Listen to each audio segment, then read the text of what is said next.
বিসমিল্লাহির রহমানির রহিম। ইসমে আজমের ফজিলত। আল্লাহ তাআলার সর্বোত্তম নামকে ইসমে আজম বলা হয়। এই নাম পাঠ করে আল্লাহর কাছে যে বিষয়ে দোয়া করবেন ইনশাআল্লাহ এই দোয়া আল্লাহ তাআলা কবুল করবেন। এই নামটি যে বেশি করে পাঠ করবে দুনিয়ার সবাই তাকে ভক্তি শ্রদ্ধা করবে ও তার মর্যাদা শান শওকত বৃদ্ধি পাবে। যে ব্যক্তি এই নামটি প্রত্যহ পাঠ করবে পরকালীন মঙ্গল নসিব হয়। ইসমে আজম। বিসমিল্লাহির রহমানির রহিম।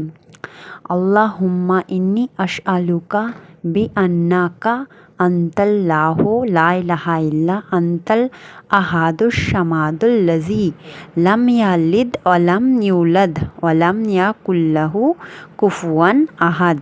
আল্লাহুম্মা ইন্নী আসআলুকা বিআন্না লাকাল হামদু লিল্লাহি